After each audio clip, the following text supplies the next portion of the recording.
Om Swastiastu. Pada video kali ini saya akan membawakan pembahasan mengenai RKM 10 Biokimia 2. Sebelumnya, perkenalkan nama saya Nimade Ani Pralastiari, NIM 18130311027, kelas 5B Pendidikan Kimia. Nah, untuk soal pertama, jelaskan metabolisme nitrogen berikut. Nah, di sini ada gambar di mana ini merupakan gambar dari metabolisme nitrogen. Adapun tahapan dari metabolisme nitrogen ini, yang pertama itu ada fiksasi nitrogen, yang mana N2 atau nitrogen menjadi NH4+. Selanjutnya nitrifikasi itu NH3 menjadi NO2- yang selanjutnya akan menjadi NO3-. Terus selanjutnya ada denitrifikasi, itu NO2 atau nitrit dan nitrat itu akan menjadi N2. Yang selanjutnya ada tahap asimilasi nitrogen, yang mana NH4+ ini menjadi nitrogen organik, dan yang terakhir itu ada deaminasi, yang mana ini nitrogen organik menjadi NH4+. Nah, untuk soal yang kedua, jelaskan proses transaminasi yang terjadi dalam tubuh manusia dan berikan contoh.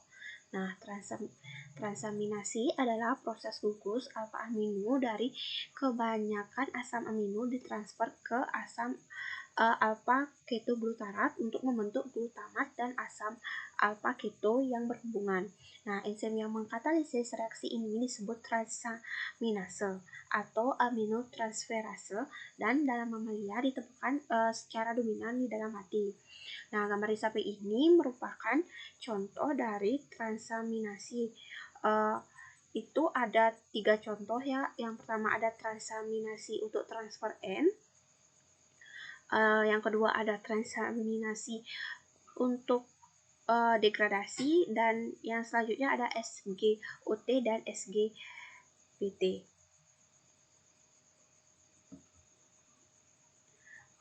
Soal nomor 3, jelaskan penyakit yang muncul karena gangguan metabolisme nitrogen dalam tubuh manusia. Nah, jenis penyakit karena gangguan metabolisme nitrogen ini ada banyak. Di sini saya hanya memaparkan 4 saja. Itu ada yang pertama feniketonuria. Ini terjadi ketika kadar asam amino atau protein fenilanil dalam darah itu terlalu tinggi. Untuk yang kedua ada penyakit maple syrup urindase atau disingkat dengan MSUD. Nah, penyakit urin sirup maple ini terjadi ketika tubuh tidak mampu menyerap asam amino. Yang ketiga ada ataksia Friedreich. Nah, ini terjadi saat protein jenis frataksin di dalam tubuh berkurang dan memicu kerusakan pada saraf yang mengendalikan kemampuan berjalan dan kerja jantung. Jenis penyakit yang keempat itu ada homocysteinuria. Ini adalah kelainan bawaan di mana tubuh tidak dapat memproses blok pembangunan protein tertentu atau asam amino dengan benar. Selanjutnya soal nomor 4, siklus urea merupakan suatu lingkaran proses di mana ornitin dikonversi menjadi arginin melalui pembentukan citrulline yang kemudian dipecah menjadi urea ditambah ornitin. Nah, gambarkan siklus urea tersebut secara lengkap.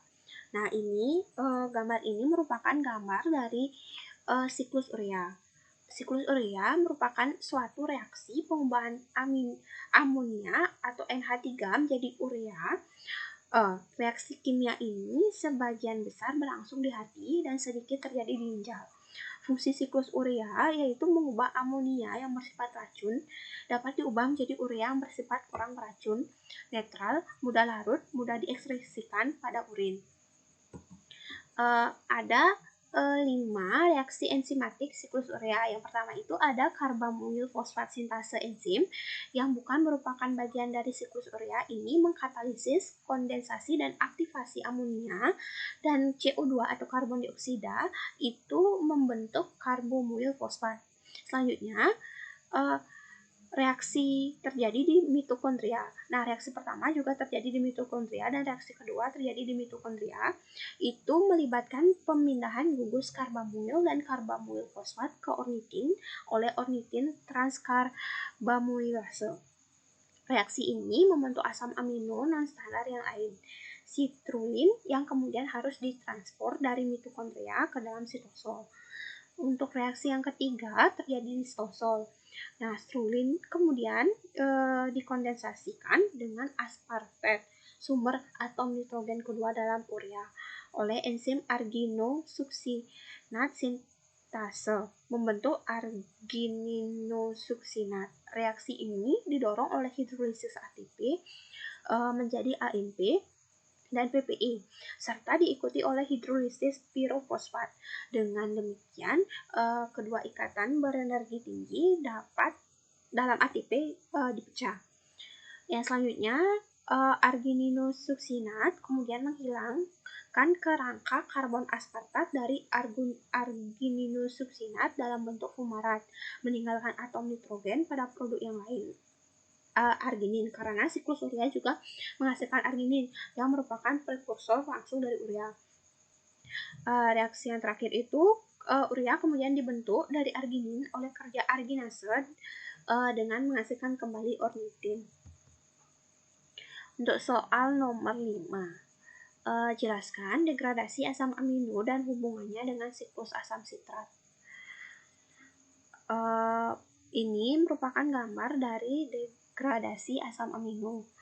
Pada degradasi asam amino, gugus alfa amino dihilangkan dari kerangka karbon, sehingga dihasilkan satu atau lebih intermediat metabolik utama dan digunakan sebagai bahan bakar metabolik. Kerangka karbon dari 20 asam amino standar diubah menjadi 7 molekul, yaitu pirufat, asetil CoA, asetoasetil CoA, alfa-ketoglutarat, suksinil CoA, fumarat, dan oksaloasetat. Asam amino yang didegradasi menjadi pirufat, alfa-ketoglutarat, suksinil CoA, fumarat, dan oksaloasetat disebut asam amino glukogenik karena asam amino ini dapat digunakan untuk mensintesis glukosa. Nah, hal itu disebabkan oleh intermediate siklus asam sitrat dan pirufat dapat diubah menjadi fosfornol pirufat dan kemudian menjadi glukosa melalui jalur gluconeogenesis. Berbeda halnya dengan asam amino yang didegradasi menjadi asetil CoA atau asetoasetil CoA. Asam amino ini disebut dengan asam amino ketogenik karena asam amino ini menghasilkan benda-benda keton. Asetil CoA dapat juga digunakan untuk mensintesis lipid. Dari 20 asam amino standar, hanya leu dan lis yang merupakan asam amino ketogenik murni. Ile, P, trip, dan tri merupakan asam amino ketogenik dan glukogenik karena beberapa dari atom karbonnya membentuk asetil CoA atau asetoasetil CoA, sedangkan atom karbon yang lain membentuk prekursor untuk biosintesis glukosa. 14 asam amino sisanya merupakan asam amino glukogenik murni. Untuk soal nomor 6, jelaskan fungsi dengan jalur pentosa fosfat serta gambarkan secara lengkap. Nah, ini merupakan gambar dari jalur pentosa fosfat. Nah, fungsi dari jalur pentosa fosfat itu adalah untuk menghasilkan NADPH dan ribosa 5-fosfat. NADPH ini digunakan pada reaksi biosintesis yang memerlukan ekuivalen reduksi. Ribosa 5-fosfat digunakan untuk sintesis RNA, DNA, NAD+, flavin adenin dinukleotida atau FAD, ATP, koenzim A, dan molekul penting lainnya. Untuk tahapan dari jalur pentosa fosfat ini terdapat 2 tahap, yaitu tahap pertama adalah reaksi oksidasi yang mengubah 6-fosfat glukosa 6-fosfat menjadi ribosa 5-fosfat yang menghasilkan 2 molekul NADPH. Dan pada tahap kedua itu ada isomerisasi ribosa 5-fosfat menjadi ribosa 5-fosfat. Untuk reaksi inti dari jalur pentosa fosfat ini yaitu dari glukosa 6 fosfat ditambah 2 NADP plus ditambah dengan air itu menghasilkan ribosa 5 fosfat dan 2 NADPH dan karbon dioksida. Soal nomor 7, jelaskan gambar berikut. Ini merupakan gambar dari metabolisme protein. Nah, protein yang masuk di dalam tubuh ini, manusia ini akan disintesis. Di dalam proses metabolisme protein, dari metabolisme protein memiliki karbon dioksida dan HO2 di dalam bentuk gas, H2O di dalam bentuk gas untuk kemudian diangkut oleh plasma darah yang ada di dalam pembuluh darah dan menuju ke paru-paru untuk akhirnya diekskresikan ke luar tubuh. Yang keluar dari tubuh ini berupa CO2 dan merupakan limbah dari proses metabolisme protein. Sementara H2O di dalam bentuk cair yang diangkut menuju ke kulit dan juga ginjal akan diekskresikan atau dikeluarkan ke dalam bentuk keringat dan ketika sampai di ginjal akan diekskresikan ke dalam bentuk urin. Untuk senyawa NH3 dan juga NH4OH adalah senyawa yang memiliki sifat racun dan sangat berbahaya bagi sel yang ada di dalam tubuh. Maka dari itu, sebelum senyawa ini dikeluarkan, itu akan dilakukan proses pengolahan di dalam hati untuk menjadi urea agar tidak berbahaya bagi tubuh. Di dalam bentuk urea ini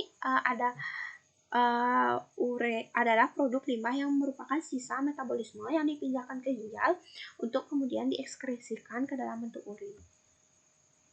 Soal nomor 7, jelaskan metabolisme protein dalam menghasilkan energi seperti gambar berikut.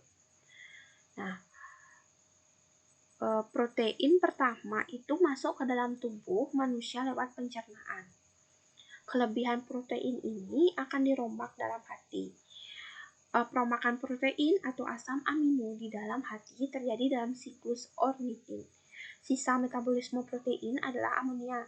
Ornitin ini akan diubah menjadi citrulline, citrulline diubah menjadi arginin, dan terakhir arginin akan diubah menjadi urea. Kemudian urea yang akan dibuang dengan urin melalui ginjal. Perombakan protein dalam hati ini terbagi menjadi 2 jenis. Senyawanya ada yang mengandung N seperti NH3 dan NH4OH dan senyawa yang tidak mengandung unsur N. NH3 dan NH4OH akan melakukan sintesis urea dalam hati. Urea ini dibawa oleh darah dan dikeluarkan melalui urin. Senyawa tidak mengandung unsur N akan disintesis menjadi bahan baku karbohidrat dan lemak, selanjutnya melakukan oksidasi dan akan menghasilkan energi. Oksidasinya bisa dilakukan melalui glikolisis, siklus Krebs, jalur transport elektron, dan akhirnya akan menghasilkan energi.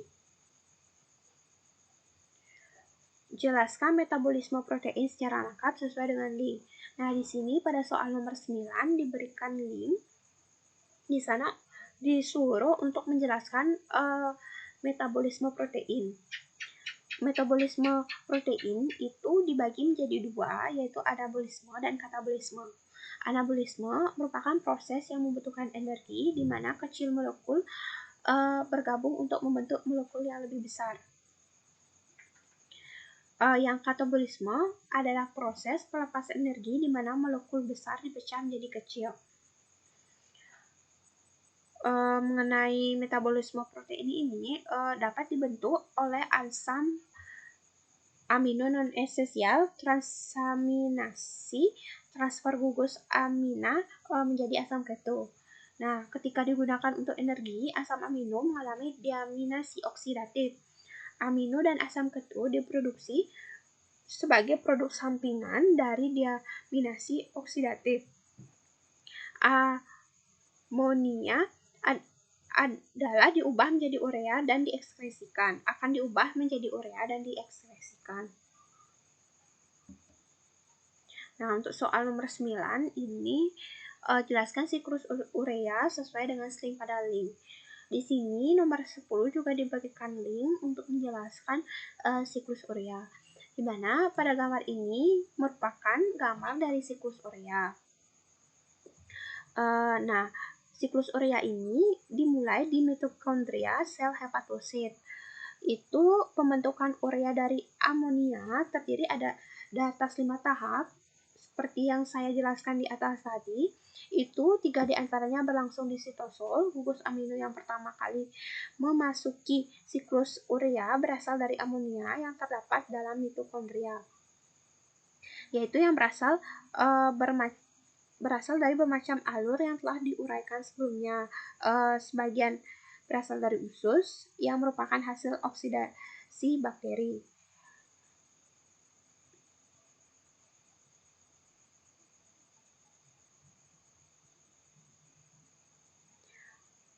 Sebenarnya untuk tahapan-tahapan dari siklus urea ini seperti yang sudah saya jelaskan tadi di atas, itu sama, itu terdapat 5 tahapan. Yang pertama, yang 3 diantaranya berlangsung di sitosol dan 2 diantaranya berlangsung di mitokondria.